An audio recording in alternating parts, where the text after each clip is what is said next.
Deloitte overtaking its rivals Ernst & Young and KPMG last year, vaulting into second spot behind PwC in the pecking order of professional services firms in Australia.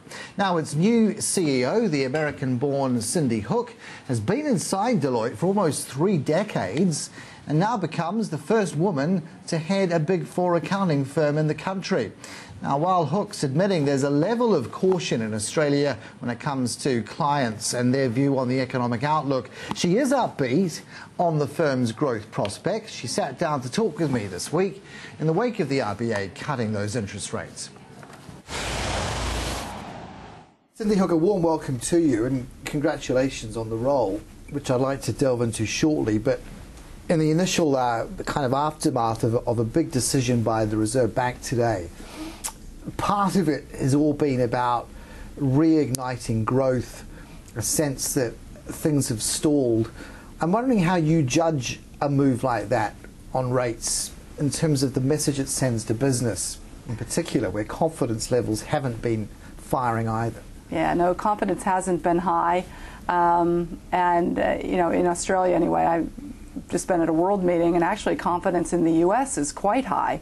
But obviously the impact of Asia and slowdown in or lower growth in China than expected has created, caution, I think, amongst business leaders here. I'm still quite optimistic, and work a lot with our Access Economics group. Deloitte Access Economics still thinks there are plenty of pockets of growth within the Australian economy. And in our business, we are trying to help clients, and clients need help in good times and also in challenging times, and so I still remain optimistic. You talk about that acquisition of Deloitte as being one of the gems, as it were, in the Deloitte crown. Yep. Did they see this coming? Did they see this cut coming? Did you get the sense that there was momentum from their desk to say, yep? It's certainly they'd signal that could happen, and might be a direction that would go. And they do help us look out. And as a new leader, I'm starting to spend quite a bit of time with our Access Economic leaders, Chris Richardson and Ian Harper, and saying, guys, help me understand, what are we going to be facing as a business? What should I be prepared for? So it is helpful not just for our clients but for our own business to have that capability. There's that analogy of the RBA being rather a blunt instrument. Do you get a sense, though, that political decisions aren't being made and this is almost an excuse for them to be shelved even longer? I'm probably not the best to comment on the government, but I would say, obviously, the events in Queensland last weekend and the election there and what's happened does throw some uncertainty, and the domino effect from what happened in Queensland, and could that happen in other states around asset privatization and the like, is obviously something we're watching, because that does impact our business. In terms of what clients are telling you is missing in this market that would reignite confidence, what does it all come down to? I mean, certainly you've hit on it. The discussion around the government and indecision is part of what I think is impacting confidence here in Australia. What's happening up in China and Asia, and clearly the direct link between the economy there and our economy creates caution. But we do have a falling, exchange rate now, and that should help business. And there are, upsides. If you read our Access Economics report, Building the Lucky Country 3, it talked about where are the areas of growth, whether it's in agribusiness or wealth management, or certainly the health and life sciences sector with the aging population and the like. You've reached the top job at Deloitte after some 28 years inside the company, which is remarkable by anyone's reckoning. What do you say to new graduates coming in who in many ways are expecting to change careers multiple times now in their lifetime about that approach, that longevity? I do believe I'm a rarity, and when I tell people I've worked for the same company for 28 years, they almost look at you like you're out of your mind.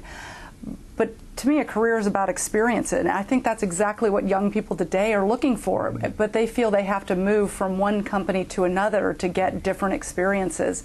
I think if you're working in an organization like Deloitte, that operates in 150 countries, multidisciplinary, many different capabilities.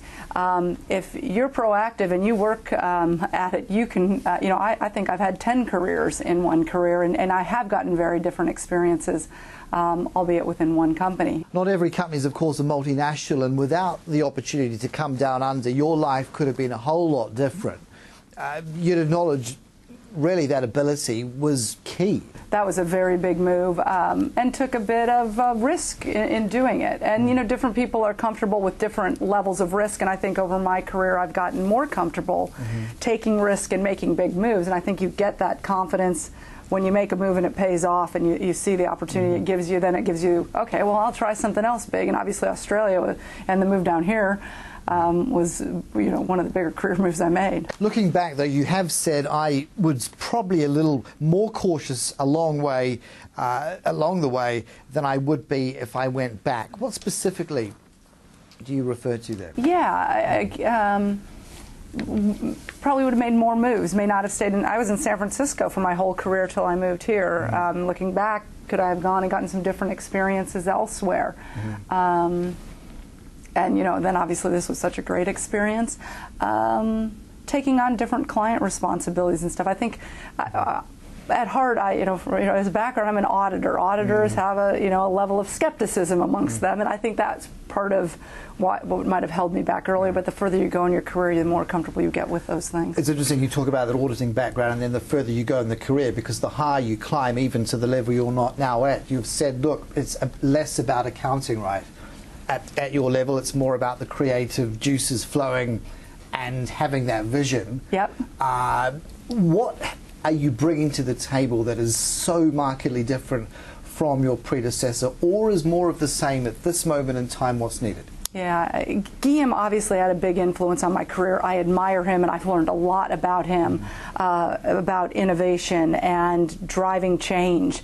And those things I think are very important.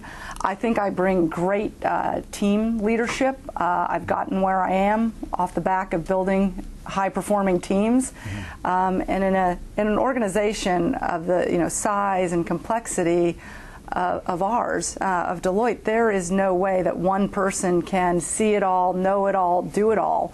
I have got to bring a group of people with very different backgrounds together, get them working together in a cohesive way, and that I think is going to be a big key to the future. And I announced my leadership team just today, and so I'm pretty excited about the group of executives I put around myself. Deloitte CEO, the new CEO, Cindy Hook, speaking with me a little earlier this week.